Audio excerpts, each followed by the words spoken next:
겨울 이적 시장을 통해서 가치가 증명된 파리 생제르맹 소속의 이강인이 챔피언스리그 7라운드 빅매치 맨시티와의 경기에서 선발 출전하게 되었습니다. 파리 생제르맹은 리그에서는 무패 1위로 잘 나가고 있고 컵대회에서도 이미 한 개 우승을 했지만 챔피언스리그만큼은 매우 분위기가 좋지 않습니다.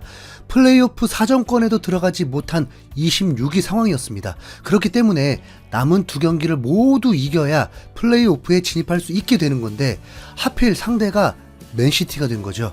파리 생제르맹은 조 추첨 당시부터 이미 힘든 여정을 보내게 될 거란 걸 예상하게 되었습니다. 챔스 파리 안에 들려면 6승 정도가 필요한데 파리 생제르맹의 상대 팀들이 뮌헨, 아스날, 아틀레티코 마드리드, 맨시티까지 4팀이 초강호였습니다. 그리고 이미 3팀에게 모두 패배를 해버렸습니다. 그러면 프랑스 리그가 역시 수준이 낮아서 이런 결과들이 나오는 거라고 판단할 수도 있지만 리그왕에서 나머지 3팀은 현재 9위부터 11위까지 모두 올라있는 상태로 사실상 플레이오프 진출은 확정된 상황입니다. 리그왕을 선호하는 건 뭐 절대 아니지만 이강인이 속한 파리 생제르맹이 형편없는 팀은 절대 아니라는 겁니다. 파리 생제르맹이 문제가 생긴 건 공격수들의 부진이 시작이었습니다. 음바페의 자리를 차지한 바르콜라가 시즌 초반에 잘 나가다가 10라운드 이후 최악의 폼으로 자신감 상실이 되었고 주전 스트라이커 하무스는 부상으로 오랫동안 이탈했고 덴벨레는 출전 기복이 심했습니다. 그리고 이강인도 파리 생제르맹의 주축 공격수라고 봐야 하는데 이강인도 리그에서는 6골을 넣고 있지만 챔피언스 리그에서는 한 골도 넣지 못했습니다. 선발 라인업에서 전문가들의 예상은 이강인이 벤치에 있을 거라고 봤지만 아스날전에 이어서 맨시티와의 경기에서도 선발 출전으로 오른쪽 윙어를 맡게 되었습니다. 돈나루마 골키퍼, 하키미, 마르키뇨스, 파초, 멘데스, 네베스, 비티냐, 파비앙 루이스, 바르콜라, 두에, 이강인이 선발 출전하게 되었습니다.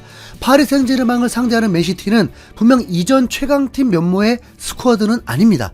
리그에서뿐만이 아니라 챔피언스 리그에서도 성적이 좋지 않으면서 24위로 플레이오프에 딱 걸려있는 상황입니다. 파리 생제르맹과의 승점 차는 단 1점 차. 그렇기 때문에 파리 생제르맹이 이기게 되면 맨시티가 챔스 조별리그 탈락을 겪게 될 수도 있는 거죠. 맨시티는 챔스 원정에서 2연패를 지금 당하고 있습니다. 최근 공격진들이 부활하듯 득점력이 터지고 있지만 사실 상대가 매우 약팀이었을 뿐이었습니다. 분위기 전환 정도는 된 거죠. 에데르소 골키퍼, 누네즈, 아칸지, 디아즈, 그바라디올, 코바치치, 데브라이너, 베르나르도 실바, 사비뉴, 포든, 홀란이 선발 출전했습니다. 누네즈란 선수는 맨시티의 유망주이고 공격수로 출전하기도 했지만 이번엔 풀백이 되었습니다. 그만큼 포지션에 공백이 있다는 거죠. 그리고 브라질 출신의 20살 사비뉴가 있는데 이 선수 과정만 좋을 뿐 결과를 만들지 못하는 맨시티에 걸맞는 선수는 분명 아닙니다. 챔스 결승전과도 같은 이 빅매치는 날씨의 변수가 있었습니다. 카메라에 비춰지는 것만 봐도 비가 좀 많이 내리고 있었습니다. 그래도 한겨울인데 눈 내린 것보단 낫겠죠. 현지 기온은 8도 정도였습니다. 선수들이 미끄러지거나 중거리 슛 같은 변수가 생길 수 있게 되는 거죠. 이강인은 이 경기에서 오른쪽 윙어가 아닌 섀도우 스트라이커 역할을 맡게 되었습니다. 경기 초반 파리가 살짝 주도하는 흐름이었습니다. 맨시티가 점유율이 밀리는 걸 때 보기도 하네요. 그런데 어느 팀이 더 우위라고 할 수 없을 만큼 팽팽했습니다. 프리킥 상황에서 비티냐의 크로스에 네베스가 노마크 찬스에서 헤딩슛을 했는데 높이 떠버리고 말았고 데브라이너도 박스 안에서 득점 찬스 한 차례가 있었습니다. 이강인은 좌우 가릴 것 없이 코너킥을 전담했고 그 중에 한 차례는 완벽한 킥으로 문전으로 배송하면서 파비앙의 슈팅까지 있었는데 골문 앞에 그바라디올이 걷어내면서 득점을 놓치고 말았습니다.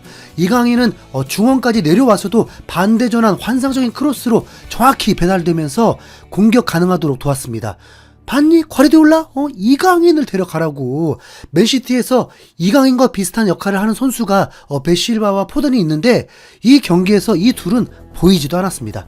이강인은 이 경기에서 그냥 프리롤이었습니다.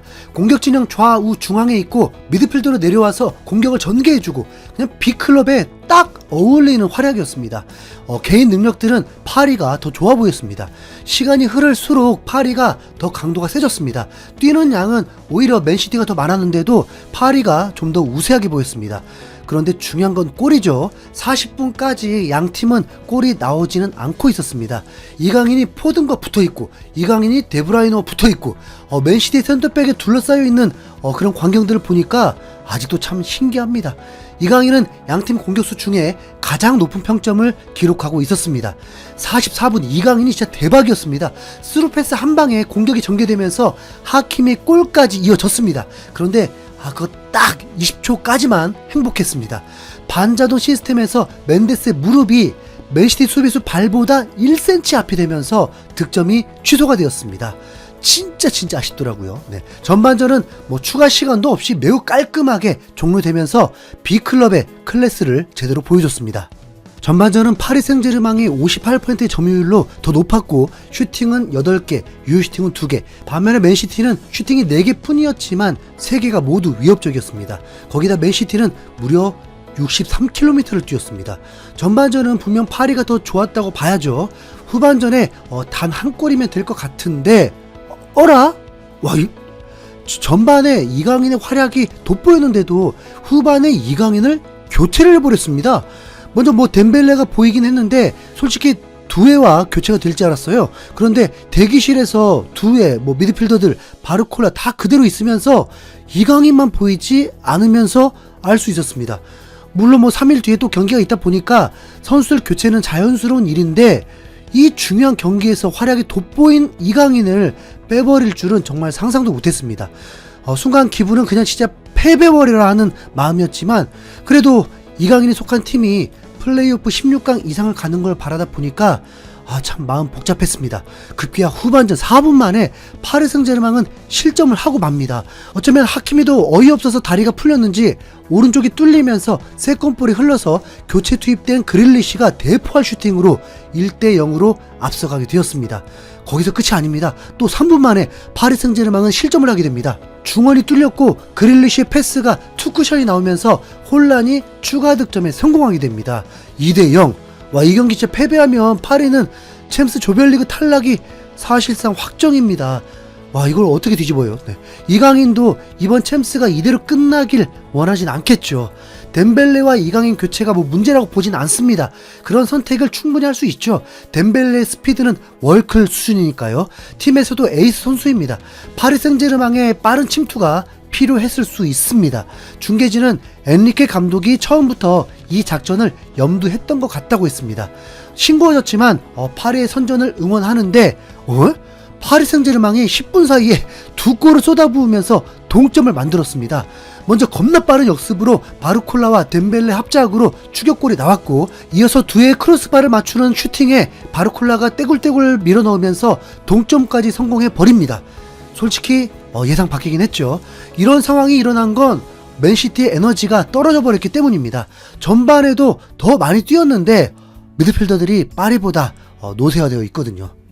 맨시티는 선수들을 교체했지만 큰 힘을 내지 못했고 급기야 파리 생제르맹이 대역전을 만들어냅니다. 전반전에 세트피스를 통해서 비슷한 장면이 나왔는데 그게 이번엔 골이 된 겁니다. 비티냐의 크로스에 네베스가 다이빙 헤딩으로 역전골을 넣어버렸습니다. 30분 만에 3골을 넣어버리고 맨시티를 압도한 파리 생제르맹이 순위까지 이제 역전시키면서 플레이오프 진출 청신호가 켜졌습니다. 거기다 경기 막판 하무스의 추가골까지 무려 4득점, 맨시티의 대패입니다. 진짜 멋진 명승부였네요. 파리의 3대2 승리입니다. 이강인도 분명 전반에 좋은 활약을 해줬고요. 이강인도 분명 기뻐하겠죠. 이상 신수염 고래였습니다. 감사합니다.